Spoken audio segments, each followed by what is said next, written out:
kuye uJesu Kristu inkosi. uJesu Kristu inkosi. uJesu Kristu inkosi. uJesu Kristu inkosi. Siyabonga ke uNkulunkulu wethu ukuthi usidinile sakwazi ukuhlangana.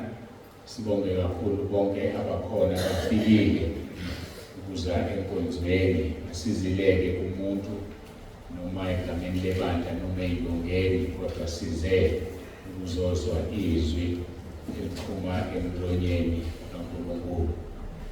Nami ngizobe ngihlezi phansi, uNkulunkulu esebenzisa umzimba ukuthi akhulume. Ngiyafisa ukuthi ngidlule la, ngiyacela nje ungene ey'qondweni zethu uma la phambili, ima phambi kwalesi sibaba. Ngiyacela njengoba ngimile nje ime phambi kwaso. Uma ula niwagadela amavidiyo ngoba kufanele wena isidumbu sakho ube phakathi nendawo, sekuzovela lento engapha le ibe uhafu ngoba wena ume eceleni kwesiphambano. Ngiyayizwa loo nto leyo. Uma ume ngapha sekuzovela amafene ngale inqamuke lento ngoba kufuneka wena ngikubeke phakathi nendawo. So ngiyacela nje lona icala uma ufika uma usibuke bese kwenze nje, akukho wrong. Ngiyacela lokho kuzokwenza ukuthi amavidiyo ethu abe mahle. Ngikade-ke nizibukele MC uzibone ukuthi uwenze njani. Uma ubona lento ewafu ingoba ungasekho phambi kwesiphambano. Nonke ngiyacela nje bazalwane nigadelele umuntu uma ezala ame phambi kwaso. Kodwa mhlawumbe uma-ke ingekho ividiyo eqophayo ku-YouTube, kusho ukuthi sekuyacaca mhlawumbe lento edingeka ibiswe, angazi ngothatha isinqumo nini ngisuke ngisele bawumthini ukuthi ngiyayimisa noma nimisi, kodwa kakhulu senzela uku-advertise ibandla ku-YouTube emhlabeni wonke, livele ligqame kungaveli udonga ukuthi kuvele uJesu Kristu inkosi-ke noma engasaveli uma siyisusile lento. Ngazi noma kuzophoqa mhlawumbe yona into ezomcontrola noma kuzofuneka umuntu azoma la abesebona ukuthi umphakathi abantu wami nakubambelele kanje, yenza sure ukuthi ngiphakathi nendawo naleyo. Bangiphakathi nendawo naleyo kunale athi yokuthi uJesu Kristu inkosi unjani, uyaphelela kwivini. Uma ngima kanje uzomlandela umusa uJesu Kristu inkosi anqamuke bese kuvela isikhala. Ngiyibona lento engizama ukufundisa. So iyangisiza lento mina yenza ngimephi phakathi nendawo bese uJesu Kristu inkosi angakhona. So nini lento ingekho, sicela ukuthi lento ikhande kungaveli lutho lungemuva ngoba suke silwa nokuthi umuntu kufanele ube phakathi nendawo. Anoke nibuke mhlawumbe into ebengayinaki ngobuka i-TV. Umuntu okhulumayo ku-TV ubekwa phakathi nesithombe ne-TV. Mabe babili baba phakathi nendawo, babili kulingane ngapha nangapha. So i-anti yokuthatha isithombe leyo. Ayike ngidlulele, ngenzela ukuthi ngigcizelele.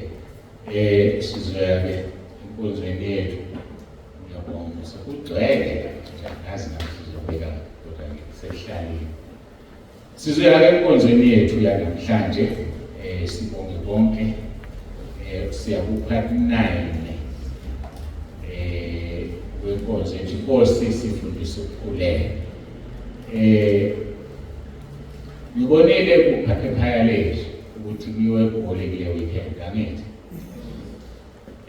Ngiyamangalisa, ngithanda ukuya eCape Town, eGoli angifuni ukuya. Ukuthi ngixoxele indaba engingayazi. Noma phela siyakhona, othanda ukuhamba umelekile. Ake ngicacisele, noma ikuphi othanda ukuhamba umelekile, ikakhulu uma kuwumgqibelo. Ngesonto phela mangasekho umuntu asenihambile kuzosala kukhonzakala. Abafikayo bevakashile bafike ivaliwe, kwazi ukwenzeka lokho. Kodwa nje uma kuthiwa ngomgqibelo siyindawo ethile uma uthanda ukuhamba, wena kufanele uzame amamenzi okuhamba bese uyahamba-ke kubinjeke. Ngazi noma eCape Town kwakusho ngoba kuthandwa yini isaqoqwa imali. Kuyagula ukubeka kule Cape Town. ngigcine ku-2,000 rand. Abantu abeza lapha ku-2,000 ahlangene nemali yokudla nokunye endleleni. So-ke angazi uma sengiyibekile ingabaliwe yaphambili, ngingezwa ukuthi indawo yokulala sinayo imahhala. Angazi-ke ngaba amatekisi alapha azosiphophisa u-2,000 rand yini noma kuzoba ngaphezulu. Kodwa nje kunjalo nje khona. Noma la siyakhona uma uthanda ukuya iphakethe la. Nokuthi uzofika ulalele nakho konke kuyahlela. Ngithangivule lento abantu bazoze bacabanga ukuthi kuyabandlululwa. Cha, bandlululo. Wonke umuntu wamukelekile ukuhamba. Siya eGoli Inkosi ifakile la ngoba soke sikhonzele ehholo, bonke abantu bamukelekile abathanda ukuya khona ehholo. Libhaliwe igama lami lapho lokho engikufakile. Ngicabanga ukuthi-ke ake sidluleke kulokhu bese ngiyakhuleka. Angiculi ivesi elilodwa laphaya kunumber 60 noma amabili bese siyadlula number 60 ku-60. Ngimkhumbula uJesu umhlengi, ngimkhumbula malanga sengikuba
Sifundise Nkosi izinto esizidingayo ezizosenza sikwazi ukuhamba indlela size sifike ekhaya ezulwini.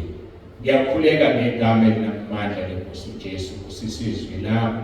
Qalekisa wonke amandla obumnyama, amandla kaSathane, amadevil weshiphansi kuba ngaliphazamisa izwi lakho. Ifike kithina Nkosi liyilelo elifanele libe yiyona. Jesu Kristu inkosi. Jesu Kristu inkosi. Amen.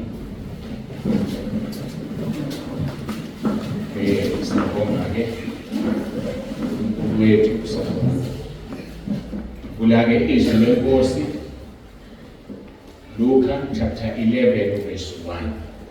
At 9 lo wale nkonzo Nkosi sifundise ukukhuleka. At 9 wale nkonzo Nkosi sifundise ukukhuleka. Verse 1. Kwathi ekhuleka endaweni ethile esedinile, omunye wabafundi bakhe wathi kuye, Nkosi, sifundise ukukhuleka njengoba uJohane naye wabafundisa abafundi bakhe. Ngiyakholwa ukuthi siyazinaka lezi inkonzo. Ngiyakholwa ukuthi kukhona esikufundayo. Ngoba ukukhuleka esinye sezikhali esisemqoka kakhulu empilweni yakho. Ikholwa elingakhuleki libonakala ngombala. Kukhona omunye umfundisi obengivakashele ngoLwesihlanu wangixoxela indaba ebenzima kakhulu ukuthi kunabazalwane bamemile kufanele bahambe bayoshumayela.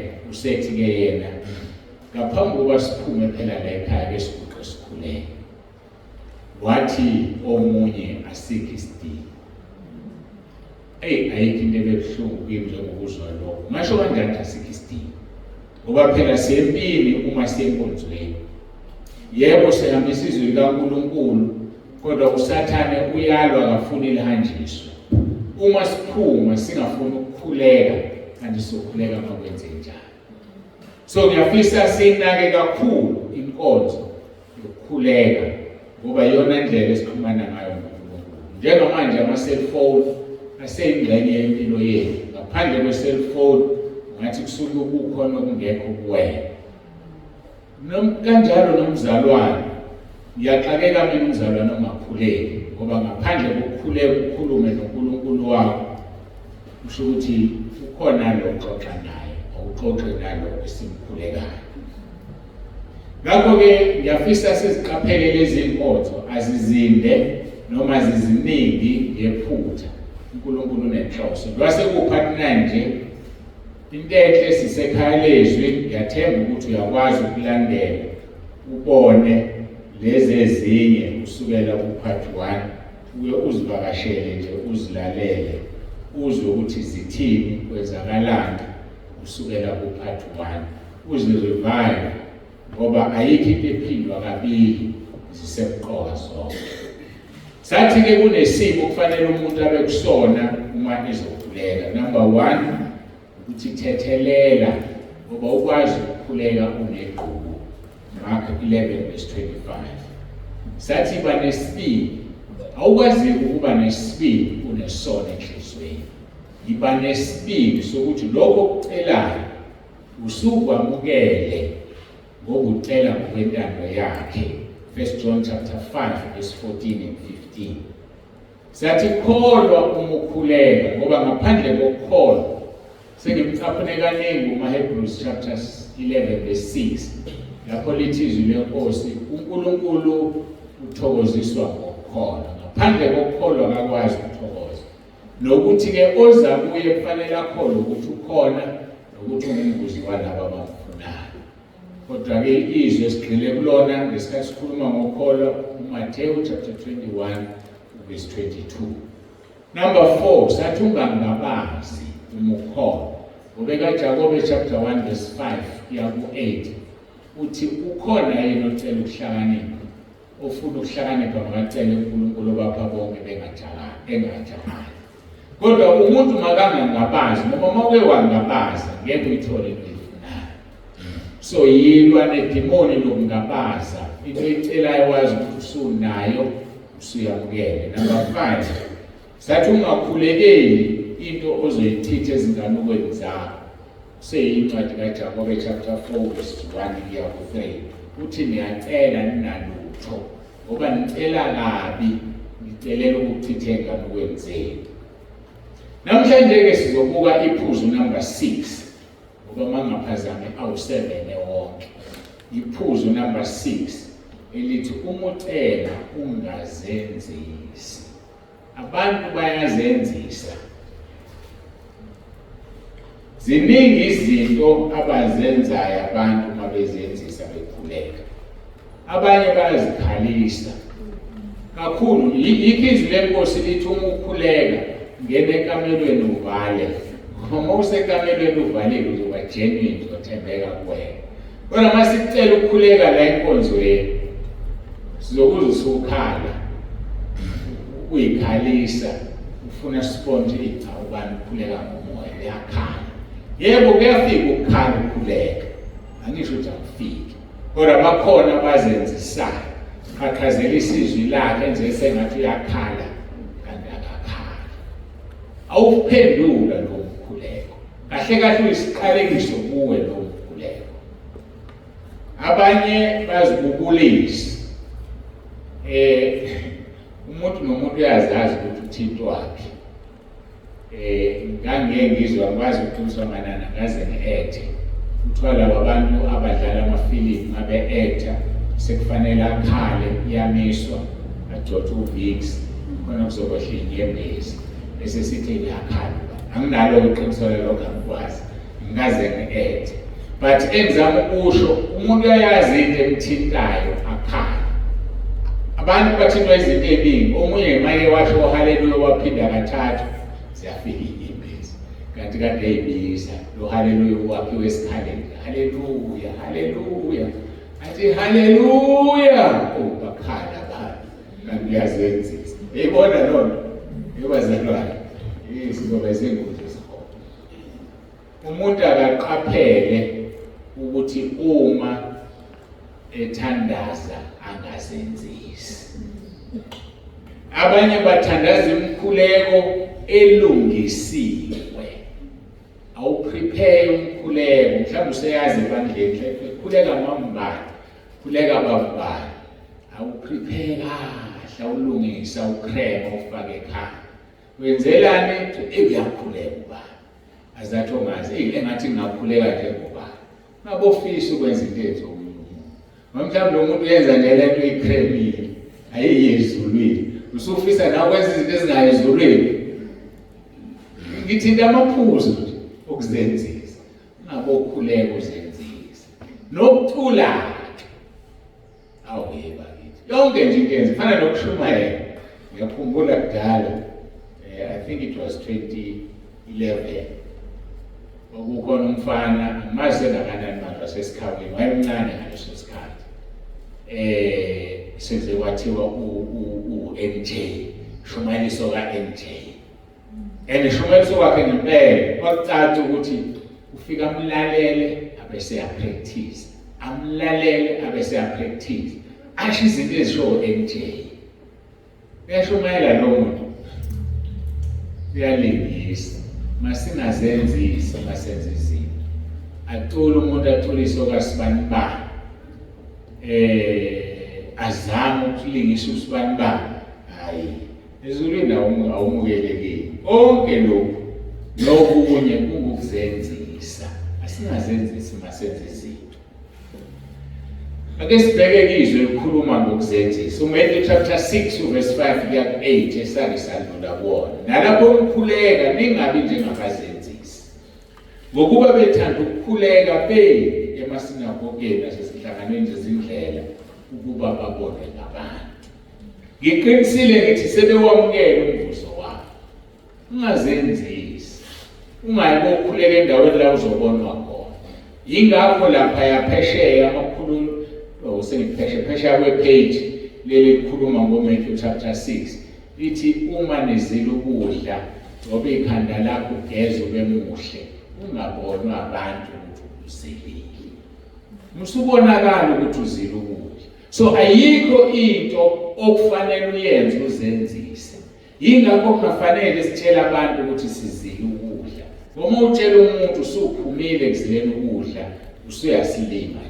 uNkulunkulu uthi usutholile umvuzo wakho. Asenzele abantu, senzele uNkulunkulu obone kusithekile. Athi-ke uverse 6 Matthew chapter 6. Kepha wena xa ukhuleka, ngene ekamelweni lakho uthi usuvala umnyango wakho, ukhuleke kuyihlo sekusithekile. Noyihlo obone kusithekile uzakuvuza. Asiyeke ukwenzela abantu izinto. Ayiyeka nokwenzela abantu. Ngiyakhumbula ngisanda ukuphenduka, that was 2011. athatha ngawusifaka ebandleni elithize. Makukhulekwa lapho, hey kwakumenyezo. Ungeza umuntu esemgwaqeni. Ngo-29 March bana ukukhuleka, memeza. Yazi ukuthi ngisho ukukhuleka ngenhliziyo uNkulunkulu yezwe uyaphendula. Asikho isidingo sokumemeza. Khuleka nje. Makufika ukuthi memeza, akufike ngoba kuyifikela hayi uzenzisa. Noma memeza ngoba abantu bebaningi ufuna umkhuleko kusenkonzweni kuthiwa khulekela mhlambe uvule inkonzo. Memeza ke wenze ukuthi abantu bezwe kodwa kakhulu awunandaba nabantu khuleka kuNkulunkulu. Kunoma sibangaka nje. Njoba ngikhuluma kanje mase ngiguqa ngikhuleka sengiyomemeza kudala ukusilila. Sengathi awufiki umkhuleko uma ungamemezanga. Ukuthi impela ezulwini kodwa uthi uNkulunkulu amaHubo 34 verse 15 indlebe yakhe ikukukhala kwabangcwele. Ngisho ukhale malikhipha ngizwi njengowana. uNkulunkulu uyawuphendula. Futhi kimina ngibona ukuthi uyiphendula kakhulu lemkhuleko esingaphimiseli ngezwi. So ake sikufunde ukukhuleka ngendlela ngoba uzokwenza ikhushanyana elincane uNkulunkulu avale indlebe zakhe ngimlaleleke lo. So akudingi umemeze. Ufuna ukubonwa ngabantu ukuthi wena usuyakhuleka. Lithi kepha wena nxa ukukhuleka ngene ekamelweni lakho uthi usuvale eminyango wakho ukhuleke kuyihlo sekusithekeni noyihlo ubone kusithekeni uzokuvuza. Akusho ukuthi yonke imkhuleka yenzeke kusithekeni. Makuthiwa kuyalalwa ekhaya sekuyakhuleka sikhuleka sonke phela lekicala la. Kodwa ngeke nje usukele ekhaya kuyaphekwa kuyadliwa ubona kusiyaguqa khona la usiyakhuleka wena. Hawu futhi ufuna ukubonwa ngabantu hambe ekamelweni lakho bayeke abantu bedle ngaphandle mofuna ukuba involved nekhuleka nonke khuleka nonke hayi ukhuleke wedwa abantu benze izinto. Uyakhuleka kuvula iTV la uyakhuleka kukhale iradio la. Akubo ngenana ikhale kwamakhelwane khona umakhelwane abayivula kakhulu iradio ngeke uyovalisa umakhelwane khuleka kulungile. Verse 7 kodwa nxa nikhuleka ningathemelezi njengabezizwe ngokuba bathi bayokuzwiwa ngokukhuluma kwabo okuningi. Awubakithi uthemeleze uthemeleze ukhuleka ungaqedi. Lungile uma ukhuleka ungaqedi uholo umoya hayi ukhuleka ungaqedi isikhale nje wena ukhuleka uqedi phinda ufuna ukuthi ezwakala ongaholo umoya phinda amagama futhi ukhuleka kubani phela bathi uEliya memeza uEliya noma Elisha Eliya memezane mhlawumbe usalela ubani baze bazisika bememeza ayithi nowethakalala kozeli usikhathile. So siyakhuleka nje ubeke into ofuna ukuyisho umoya ongcwele aqhubeke ngoba lithi izwi leNkosi yasibukulela lapho ngoba seRoma chapter 8. Ngakho-ke maningafani nabo abezizwe ngokuba uyihlo uyakwazi enikuswelayo ningakaceli kuye. Bazalwane ayikho into esemqoka njengokuthi uma ukhuleka ungathemelezi. Ukhuleke from the heart. Khuleka into ephuma enhlizweni. Khuleka into oyidingayo nento oyibongayo nento oyicelayo. Hayi ngoba ujabulisa abantu. Noma ngabe uthi ukhulekela umuntu awusuze lokhu ucuphana namazwi ngoba khona ezothi lo muntu uyakhuleka ubani. Wena ukhulekela ukuthi uNkulunkulu akuzwe. Ukhona ongezukusho ngomlomo kodwa uNkulunkulu aponde kusenhlizweni yakho akunikeze khona. Into umkhuleko kuyisimangaliso. Uthi uNkulunkulu singakaceli uyakwazi sikudingayo. Singakaceli. Ngakho isidingo sokuthemeleza asikho. Kodwa uma uholo umoya ukuthi ukhuleke umkhuleko omude kuhle uma uholo umoya. Hayi uzikhulekela nje. Ngike ngakhuluma ekhaya lezwi lezi insuku ngalona ngiyiphinde indaba yala kuleli bandla okwakade kukhulekwa kuhlangenwe likhuleka lonke ibandla. Sekusalela umama thizeni okhuleka ngelimi. Uyasalela lo mama uyakhuleka ngelimi lo mama uguqulo ukulalelwe. Kanti iBhayibheli lithi uma zingahunyushwa izilimi singakhuleki ngazo sontweni. Kufanele izilimi zihunyushwe. Mazingahunyushwa uzakha wena bekhuleka wedwa ekamelweni ayiphakathi kwabantu. Uthe sakhuleka ke lo mama sekuthula ibandla uzokala ugogo othize ebandleni athi stop it in Jesus name. Stop it in Jesus name. Avela kuthuleke lo mama. Ayikudlulwe kwenziwa mase kuphunyiwe abaholi bebandla bayikuloko awugogo ususiphoxelana manje. Bavala umuntu ekhuleke. Bese kuba nabafana ababili insizwe ezimbili zibona ukuqhakazisa ugogo zishone khona. Ugogo wathi hayi ufike kimi kwathi angisho nama ngazi kwenzeke kanjani.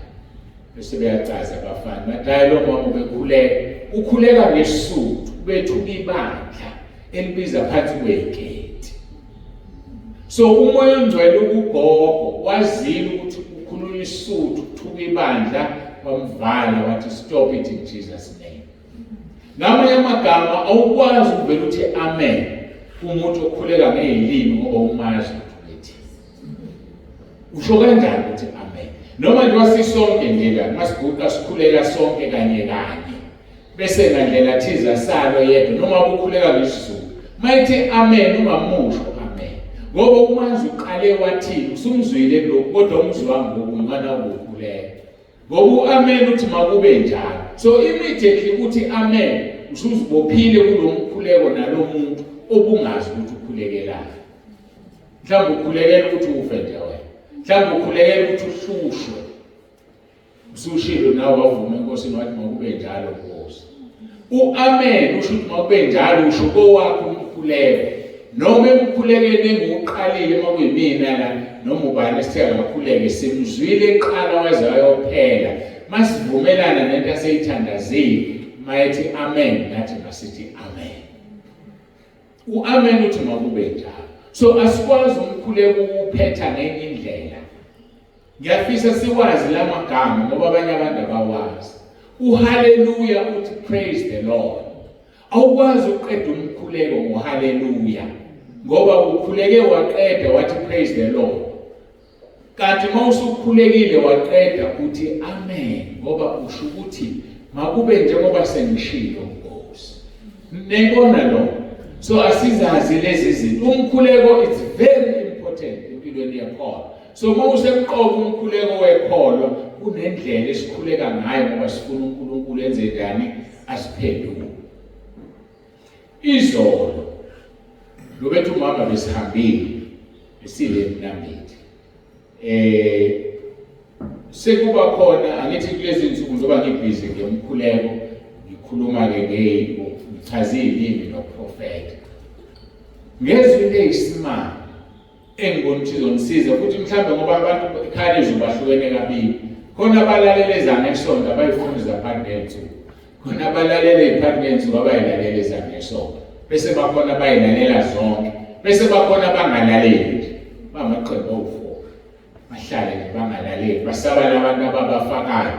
Uma ngeke ngaphuma uzosho ukuthi abantu uthi ngiphumile ayithulele nje akalaleli ithi ngangena icishe noma afake i-timer ecisha konke after 24 hours uzifona yakhe ihlale iclean. Lokuthu usibani bami segroup ingane akazi ukuthi kwenzakalani. Abonakale umuntu emva kwendaba eza ne-information endala. Awusibani bami lento ngane sayikhuluma yashintsha useza nalento wena na kuyini uphawu akalaleli akazilaleli inkonzo bayabambekana angikho-ke lapho kakhulu. So-ke uyakhuluma-ke lo ebesimlalela wayekade naye esebenzela usathane. Ngiyafisa ukuthi siyilalelisise lento ngcono ngoba uWhatsApp uvuliwe lo YouTube noma isingenzele phansi nje lena enye ifoni akade ngiyivula iqala icimela ngazi wenze njani. Yikho ngihlale nginamafoni amabili la ngibheka. Lo bekhuluma uthi abantu kufanele baqaphele uma bekhulumile. Kukhona izilimi zoku-invoke ispirit, uku-invoke ukuvusa ispirit. So mayihambile wayothwala la ethwele khona. Mayisefikile unamagama wanikezwayo to invoke a certain demon. So ngesikhathi yena eshizilini uzofike asho lezeni izijwayele abese gaxa phakathi evusa lo moya abese phinde ebhala ngalento enijwayele. Ayina senijabule kusho asibambeni izwi elithi umuntu okhuluma ilimi ebandleni mazihunyushwe. Mazingahunyushwa kathuli. Ngoba kukhona abantu abakhuluma ilimi ebandleni kanti bavusa ispirithi sabo soprofeti. Uthi mayisethi invoke usezoqala prophet. Khona bahlala enkozini zokusha u5 intambama uduma iprofesi. Abantu bayele ukuyobhulelwa nje. Mashiwo ukuthi abaye enyangeni babhule esontweni. Uphuma umoya wokubhula. Angithi sithandaza uNkulunkulu ophilayo. uNkulunkulu akakusaba ukudalile uzokutshela ingozi nayo, uzokutshela ukuthi phila kanjani. Asiyeke ukudependa kwefundisi ukubholofita. Angizona umbize kanjani. Iprofesi eyamukelekile ezulwini yile ekutshela indlela ezulwini ekususa emhlabeni kusezulwini. Ngeke ngayichaza ku YouTube okay na YouTube na WhatsApp. Ngathi uNkulunkulu engichazela iprofesi wabeka isiphambano. Isiphambano sinje. Lolu godo lunquma kabili. Iprofesi engakuse ezulwini. Yile nto ukuthi umuntu akutshele igama lakho uyalazi igama lakho. Akutshela uhlala endaweni ethile uyazazi uhlala lapho. Akukwenzeli lutho. Kodwa iprofesi yasezulwini eyamukelekile yile yenziwa uJesu ekhuluma nowesifazane waseSamaria. Uthi owesifazane ngiphuzisa amanzi uthi uJesu hamba ubize indoda yakho. Uthi lona mnayo. Sethi uJesu kawaba namadoda ayisihlanu nalesi ubonayo akusiyona yawo. Wababaza wagijima wayosho ekhaya wathi nami umuntu omtshela iqiniso lonke. Uzomtshela ukuthi usho wathi awunandoda ngoba vele awunandoda uhamba ubamba. Leyo muntu umtshela isono sakhe, that is prophecy. Awukhona ukubhula lo. And uSathane ngeke akutshele isono sakho ngoba ufuna uhlale kusona. So asiyeke lento okufuna ukutshelwa izindaba. Uma ekhuluma lo mfundisi ngoba uyembula uNkulunkulu ayivuthi ngenkulumo. Indaba yeprofesi uthi yena ubeqasha umuntu onjenge agent amholela u5,000. Uqobo. Lo muntu amuzomholela u5,000. Kufuneka athola abantu abayi5. Laba abantu abawu5 yibona laba abazoza kuwe bakurecruit. Bona-ke bazohola 1,000 rand each. Sikubona kwabo ukuthi wena bakunika malini. Ngithola isimanga-ke mina wabe ngazi ukuthi babhula ngomoya kaSathane. Yebo kusewumoya kaSathane, kodwa uyatshelwa wena ukuthi vuma yonke into azoyisho ezifiqiniso kanti ayilona. So ukuthi makuthiwa wena usibani bani uthi yebo. Wena hlala endaweni ethile awuyaziqinisile utshela ubani kanti vele akunjalo uthengiwe. So lo moya wokuprofetha awukho. So sithanda ukuprofethela umoya wokubhula vele umuntu mayiphule ngakakholwa uhamba izangoma uhamba inyanga. Manje awukakasindiseki noma usumzalwane usufuna lokho kwasemzalwaneni ukudlonga uzobhulela esontweni. So qaphelani uthi-ke lo mfundisi. So usho lezilimi kanti usevusa lesi spirit. Lesi spirit mawuqala ufika and bengakaze ngikunaka wavela ngibanaka. Uyaziprotecta ngoba embuza lo athi mayisuka lo muntu esho ukuthi sekudalula iqiniso ethi katheni mawufika athi athi uyalazi nini? Nawe ngempela umazi ayangikwazi. Ngithi wena wazi lo muntu okurecruitile awumazi futhi. Athi ngeke ngakhuluma nawe uthi cha ukazi ngikhulume nawe. Kanti uyazikhava ukuthi mawudecide ukushintsha uthi uthengiwe kuzovezwa ivideo wathi wena umazi umfundisi usuqambelana manje yamazi. Bayazikhava laba bantu futhi baqinisile ngoba yena unale middleman le ikhokhela u5,000 yena eyazana nawe. Yona ekutshela ukuthi ubovuma yonke into ayishoyo ukuthi iyiqiniso. So mawusujika wena usuthi uthengiwe uqamba mama ungangishilo phambi kwebandla lonke wathi umazi umfundisi akwazi ukukhuluma naye. So ziqapheleni lezi zinto ziqalaphi eyilimini. izilimi lithi izwi lenkosi azikhulunywa ebandleni ngoba lokuthi umuntu azakhe yena ngaphandle uma zikunyusha. So umuntu okhuluma ilimi athandazele ukuthi uNkulunkulu amenze akwazi ukukhuluma. So qaphelani-ke ezinkonzweni enihamba kuzo, ningajatshuliswa izilimi. Izilimi sonke sinazo, kodwa sivuke ebandleni ngoba usuke engekho uzohumusha. Angazi noma niyizwa lokho. Bakhona abantu la ekhaya lezi ake bangitshele ukuthi ngizulimi lwami selishwabene, ngingazazi ukuthi ngithini. Lisho njalo iBhayibheli lithi uma ukhuleka ngezilimi ingqondo ayinasithele. Meaning ingqondo ayi-understand. Uyaluza ulimi lwakho lishwabene, wena uqobo lwakho ezumuntu awuzizwa ukuthi uthini. Ngoba umoya ongcwele has taken over. Uyena okhuluma noNkulunkulu on your behalf.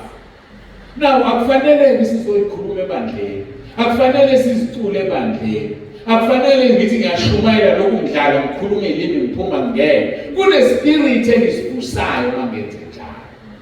Ngokuphuma ubaleke ngoba uvuselwa amadimoni wena esontweni.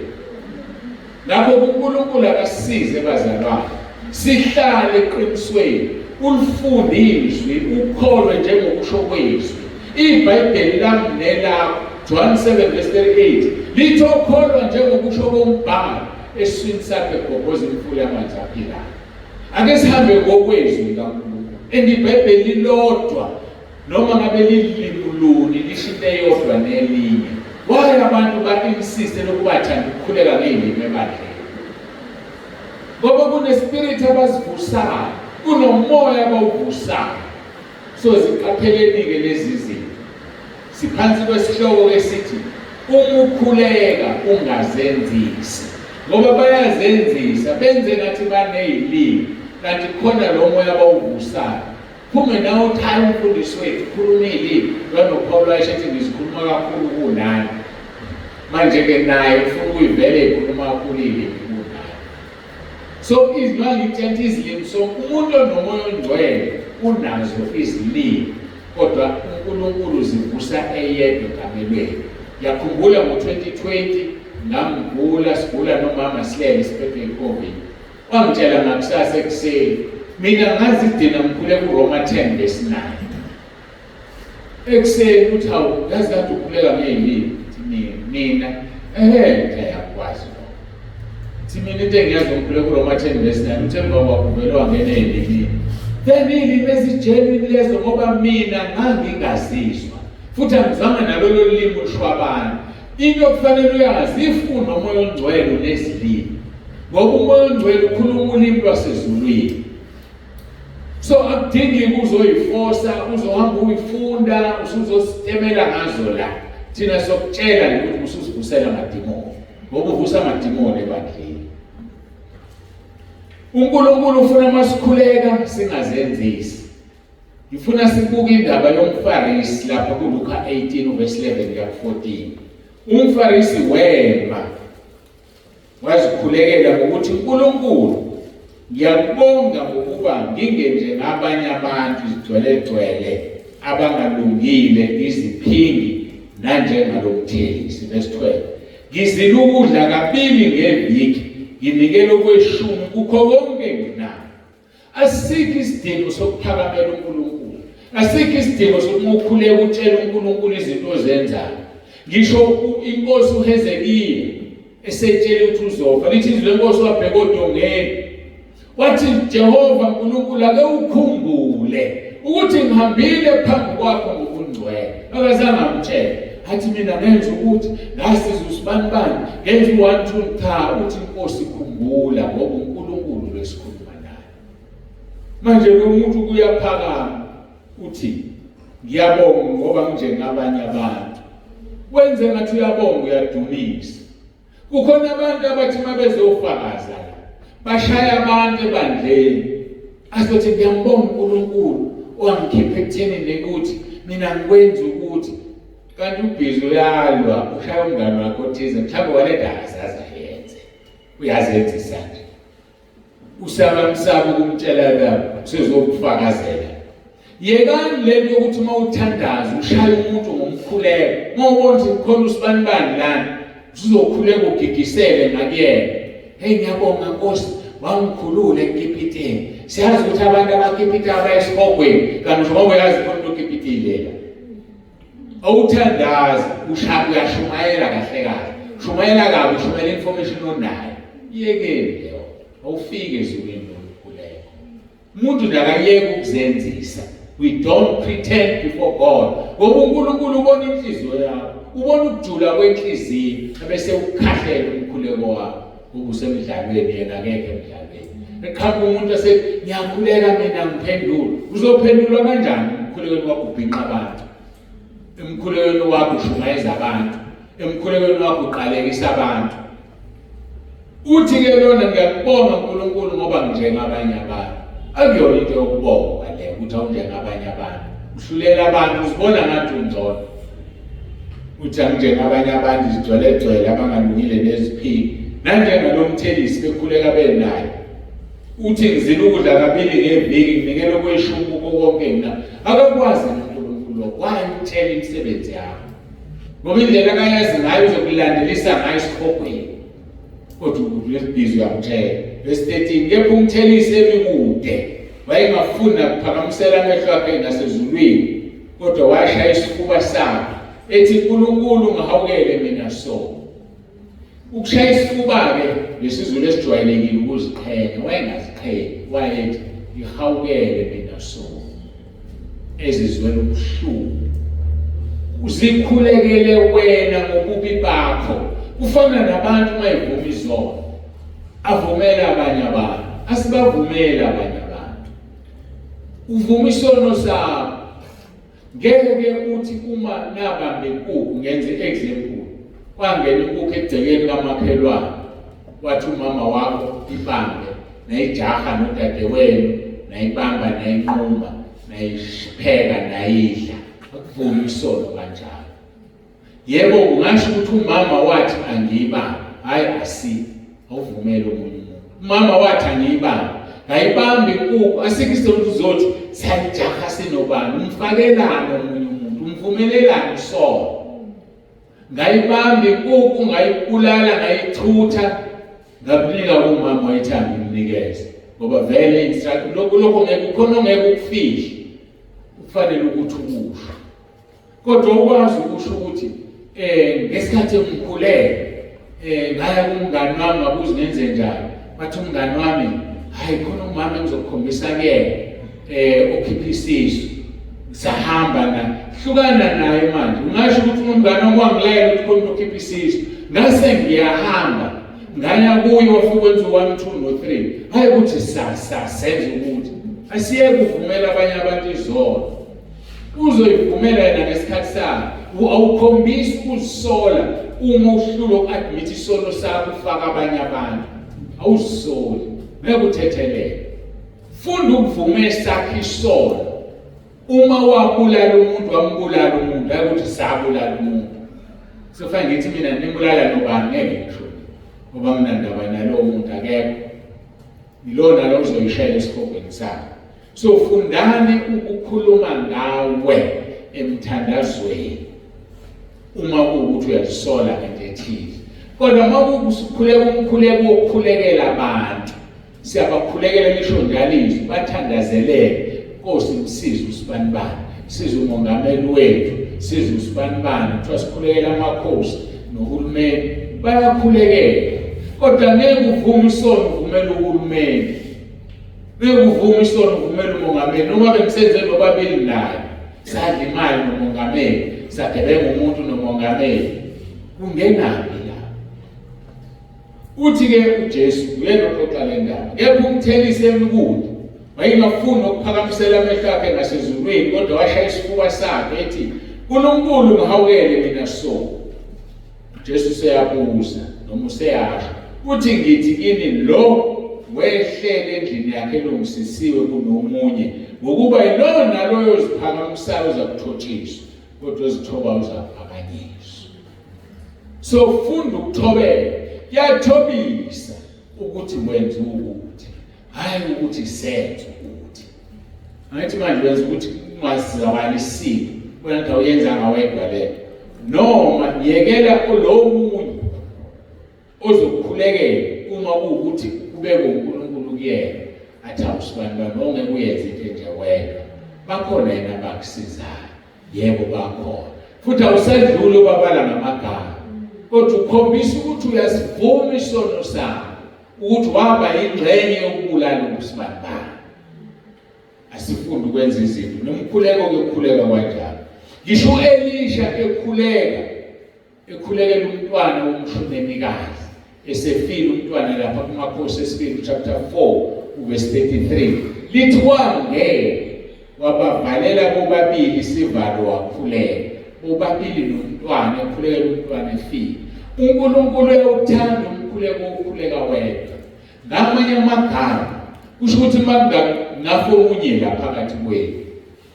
kufanele ngimkhiphe nonke ngingamkhulekeli phambi kwenu yilento akayenzile noPetro lapha yabesiza umama lo uthiwa uThabitha lapha kwiZenzo chapter 9 verse 40 kepha uPetro wabakhipha bonke waguqa ngamadolo wakhuleka wasephendukela esidunjini wathi Thabitha vuka wayesevuka amehlo akhe wabona uPetro walulama so imkhuleke ungene wedwa ekameleni very powerful ngoba ekugcineni makufa omunye wenu ngimkhulekela la omunye usefuna ukulingisa babonza abantu wakhuleka wathi wavuka umuntu futhi ufuna ukukhuleka kanje ngaye namuzi umuntu avuka umkhuleka ukreka spontaneous holomoya kaNkulunkulu khuleka lento efika kuwe at that particular moment hayi into oyizwe lapha so asikufundi ukukhuleka ngene ekamelweni uvale usiyakhuleka mhlawumbe nendoda esihluphayo usoyigoqa ngomkhuleko hawu Nkosi sizubaba wala ekhaya aye ukuqoqa abantu mayeqonywa kuzoba ukuthi nokuthi usabukumtshela utshela uNkulunkulu kodwa utshela yena akezwa uNkulunkulu uqhubekele ngeqonye ngoba uzothi ngehleka hawu usiyangikhulekela ufuna ngeke ukuqonya ufuna ukukhombisa uNkulunkulu wakhe akakhuleki abathathazolala nabo la kanti wena uyamkhulekela uthi umsabisa ngomkhuleko ngene ekamelweni wedwa ngisho ukuthi uyamfastela uyakuhlupha akasukwazi ukuthi uzile ukudla ngene ekamelweni uzile ukudla umkleni kuNkulunkulu Nkosi yami le ndoda ngayinikezwe wena njengoba isithanda amantombazane kanje sikhulekele wedwa athi mayifika kuthola hawusibana ngibona udleni hayi mina ngidlile ufike baba sengidlile ngakuyazi ukuthi awukho semkhulekweni ngoba uzokubuza ukuthi ukhulekelani usuthi qamba mani ake sifunde ukuthi masikhuleka ngene ekamelweni uma imkhuleko isihlanganisa sonke hayi singakhuleka ke sonke kodwa nje umkhuleko uNkulunkulu elithi lapha kuMateyu 6 uzokuvuza ngene ekamelweni kepha xa ukhuleka ngene ekamelweni lakho ukuthi usuvala umnyango wakho ukhuleke kuyihlo osekusithekeni uyihlo bone kusithekeni uzakuvuza noPetro wenza into efanayo wasemshini lapha kuZenzo chapter 9 lithi ke uma esevula amehlo uThabitha wambona uPetro wasembamba ngesandla wamsukumisa kwayima ebiza abangcwele nabafelokazi wambeka phambi kwabo ephilile yikho ungabhaliwe umkhuleko kaPetro la ngoba asikwazi nanokuthi kushiwo ukuthi kuthiwa wathi Thabitha kuthiwa wamemeza bezwa bangaphandle angememeza ngale kwalokho kuthiwa wakhuleka nje wasejikela esidudini wathi Thabitha ilonto abayibhalile ngoba bamzwanga kuthiwa yithini sisakhuluma ngaso isihloko esithi ungakhuleki njengabazenzisi niyasibona kodwa sijulile kangakanani khuleka ube genuine kuNkulunkulu ubone inhliziyo yakho uzokuphenduka simbonile umFarisi eThempelini enza sengathi uNkulunkulu kanti uyaphakama uzibone ngcono umuntu enze sengathi uyafakaza kanti khona umuntu amshaya ebandleni ayomshaya impela umnikisi lokho ekubhekisa kuyo mina ngangukuthi uNkulunkulu wangisiza awu abese ngaphendukile kanti ubufakazi benzela ukuthini umuntu aphenduke. Wena-ke isihloko sakho uthandaza kanjani? Awuthandazi kanje? Ubize ingane yakho, ubize umzukulu wakho, uthi asithandaze, uyakusaba uzomhlanga umkhuleko, udla ama-drugs mhlawumbe. Khona yena-ke ngoba ingqondo ifushane, okay yangikhulekela, umkhulu yangikhulekela. Cha, sikhona isikhathi sokumkhulekela, sikhona futhi isikhathi sokuhlala naye ukhulume naye, umtshele nje. Uthi umFarisi, uNkulunkulu ngiyakubonga ngokuba njenabanye abantu igcwele. Uphakama lo, uzibona ungcono kunabanye abantu. Izwi leNkosi alifune sibajaje abanye abantu, ukuhlulela. Buka, umjajile waqeda uthi uJesu lena lomthelisi owabuyela endlini yakhe elungisisile. UmFarisi wangena engcolile, waphuma nempakama yakhe engcolile. Ngakho-ke izwi leNkosi lithi asiyeke ukwahlulela lapha kuMatthew chapter 7. Ningahluleli ukuba ningahlulelwa. Ningahluleli ukuba ningahlulelwa. Ngokuba ngokwahlulela kwenu enahlulela ngakho nani nokwahlulelwa ngakho. Nangaleso silinganiso enilinganisa ngaso nani niyakulinganiselwa ngaso. Abantu abaningi masebeneyinkinga bayakhohlwa ukuthi isikhathi esiningi izinto abazenze kwabanye abantu lezo. Into yenze komunye umuntu uNkulunkulu wenza sure ukuthi iyabuya kuwe. Mhlawumbe uyenza umncane ingane. Ngeke ngakuthintana mthonto ngepasini. Uhleke isidalwa, uhleke umuntu ohamba kabi. Uhleke umuntu ogugile noma uyakhohlwa. uNkulunkulu avela kuyena ukhuluguge ayilule ngamabomu einsuku afuna kuhlekwe wena. Kanti ukhulu uhleka abantu. Umuntu uyagula unesifo esithize esimphethe, uyamhleka wena ingane. Avela kunikeza ingane ehamba nge-wheelchair uNkulunkulu. Ikuhluphe. Mhlawumbe ubika nje ushadile.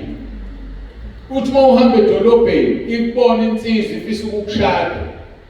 Ibaleke imhla yabona ukuthi unengane ehamba nge-wheelchair, ungofanele. Yini umfazi onengane ehamba nge-wheelchair? Ngoba phela kunasikhathi nalo muntu obenakene nengane yakhe. Kodwa useyahlehle. Ngabe uyashaywa ile nto uyenza umncane. So izwi leNkosi verse 2 Matthew 7 ukuba ngokwahlulela lahlulela ngakho nani nokwahlulelwa ngakho. Nangaleso silinganiso enilinganisa ngaso nani niyakulinganiselwa ngaso. Ubhekelana ucezwana olusesweni lomfowenu kepha ugongo olusesweni lapha ulubone na. Bantu abathanda ukukhomba, ngake ngimchaza indaba yokukhomba. Ngathi ukukhomba ngokubalekela, ngokubona ucezwana esweni lomuntu, wena khona ugongo lolukhulu ongaka ubone.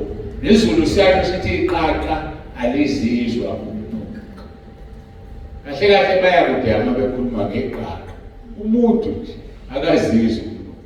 Yabona iperfume oyifakile ekuseni, uyidini uyifaka, awuphindi uyizwe. Kanti ayiphelile, amakhala kanjani aseyijwayele. Uthi yadlula kwenye indawo, awusibambani, yiphi le perfume oyifakile? Ngoba ngisayizwa nje mina. Yebo uzizwa. Namhlanje kwaphenduka. Bona abantu bevala amakhala bekubalekela, awuzizwa. Iqaqa lizizwa ukunuka. So yekake ukubuka abanye abantu ubaqhathanise nawe usuzibona ungcono. Kahle kahle wena ongcolile. Ngakhumbula enye indaba yomama othize wayesekhulile. Wayebona ewashini yabamakhelwane ehlula ukwasha. Kuthiwa njalo wayevakashile ungazi noma umkhwenyana noma umakoti yiphe yakhe kulezi ezimbili. Mabefikile bavakasha la ekhaya, ugogo uhlalethi enibheke labana bahluleke ukwasha.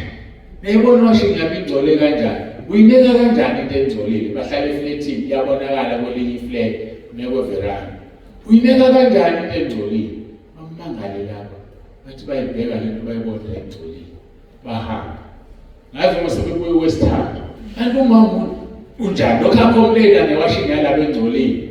bavele bavuke kuseni kakhulu esalele baklini iwindi sebebona iwindi elingcolile baliklini iwindi lakhe baliklini ibelihle bathule avuka sebeyakwazi ukwasha bawashileke namhlanje washe ngabe iklini iwindi lakhe lingcolile sibuka izinto ngendlela esiyiyona ilokho kufanele ukwazi so bengisantshela ngokukhomba yabona uma ukhomba ukuthi isithupha sikhomba ezulwini umunwe lo ukhomba lo muntu iminwe emithathu ibheke wena uyawenza istatement uthi lo muntu engimkhombayo ukuthi ungcolile mina ngi3 times worse than yena uNkulunkulu ufakazi yekani ukhomba lo muntu lo uyisifele kodwa mina ngifeba 3 times more than yena God is the witness yekani ukhomba moya wokukhomba so lo mama lo iwindi lakhe engcolile iwashinga laba bathi njani i-clean yazi-ke ngaso sonke isikhathi ubuka izinto ngamehlo akho ayiyona uma umuntu oziphethe kabi ongenaso isimilo uma wabona umuntu wesizwe wesifazane bexoxa wena njani sebeyathola mhlawumbe ukuthi nosisi lo bayayixoxela hayi wena sebeyathola kanti wazi ngawe ngoba umuntu wesilisa nje uyathola wama nomunye umuntu niyahleba futhi engabehlele usibani bani mtholele emakhoneni nabantu uzazi ngawe ukuhlulela ngoba uzohlulelwa nawe iproblem lesinayo ile klina amehlo akho ubona izinto ezinhle nalazi ingekho khona uhlukane nokuhlela ngoba vele uhletiswa ukuthi wonakele sukhuluma into ongayazi ambela abantu amanga sesuka komunye awusibani bani ngizothi uyajola ubonale ngelanga ethi uzinobani ubani basholo udade wethu nje alimazi udade wethu noma ngixoxela naye ubani sethi siyajola bayaqala wamsebenza kanti usibani bani wakhe izitori ezingekho ungcolile zikline wena ukuze noma ubona abantu benele bexoxa wena uthawu yazi bafana udade wabo ngempela suyezwa ulila cha intombi yakho kodwa phumanga ngobani hawe awukhulumanga izinto ezingcolile khuluma izinto ezingcolile nje ngobungcolile so asifundeke lonto lithi izwi lenkosi ukuthi uJesu ubhekelana ucezwana esweni lomfowenu ephugomolo esweni lakho awuboni na ungasho kanjani kumfowenu ukuthi ake ngikhiphe ucezwana esweni lakho bheka ugomolo lusesweni lakho wena ufuna khishwa ucezwana besifaka ukuthi mzenzisi khipha kuqala ugomolo esweni lakho khona uzawubonisisa ukhipha ucezwana esweni lomfowenu bayathanda abantu ukuhlulela bayathanda abantu ukuthatha ingqomo ezingekho ake sifunde ukuzibuka thina uzihlolisise wena ukuthi lento ibona komunye umuntu ayikho kuwe mhlawumbe kakhulu kuwe kunaye na ngakho-ke konke verse 12 nokungakanani enifuna ukuba abantu bakwenze kini kwenzeni nani kanjalo kubo ngokuba lokho kungumthetho nabaprofeti amazwi kaJesu lawo emlonyeni wakhe ngakho-ke uma ukhuleka ungazenzisi sikhulume ngokuzenzisa-ke broadly ngendlela evulekile ukuzenzisa nje ngelilanga uJesu ekhuluma nabaFarisi wathi ngifana namathumbu acakwe kahle amahle kanti phakathi agcwele amathanga olileyo so isikhathi esiningi umuntu okhonza ukuzigqaja eziphakamisa ezibeka phezulu usuke i-opposite yalokho ngaphakathi nesizulu sisho izulu ngasithanda sinezakho ezimnandana twikhiwane elihle ligcwale ibuku lo muntu ozincoma ezibone emuhle njengomfarisi phakathi kwakhe kugcwele inqwaba yezono asiphendukeni bazalwane uma uthandaza ungazenzisi khuluma lento efika kuwena oyidingayo noyicelayo uNkulunkulu mawubonga ubonge njengoba kusukela kusasa ngokudinwa inkosi singene emkhosini wokubonga iphasika sibonge ukuthi abantu bahambe kahle baphepha so kufanele sibe abantu ababongayo masibonga ubonge genuinely Siba abantu abacelayo uma ucela uNkulunkulu ungaceleli okubi ozokuthethe kakhulu zomuntu. So thina khona lapho esihloko sethu esikhuluma ngokuthi uma uthandaza ungazenzisi. Sizocela ubaba umfundisi uMthembu osikhulekele asibongele inkonzo eNkosi.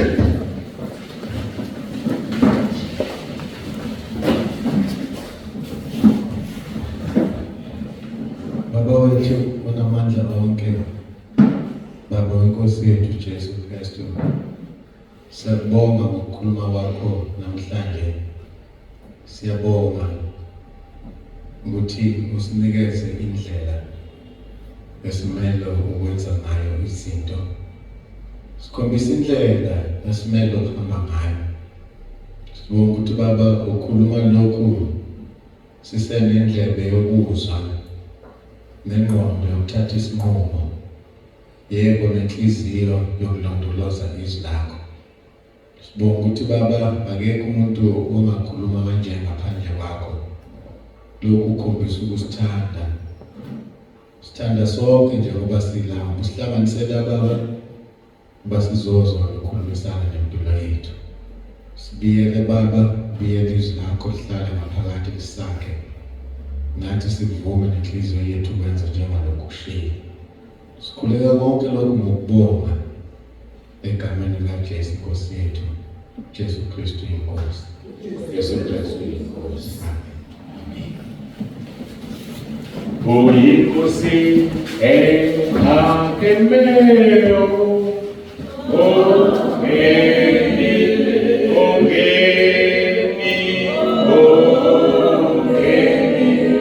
UJESU UYINKOSI, UYINKOSI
Jesu Kristu Inkosi. Jesu Kristu Inkosi.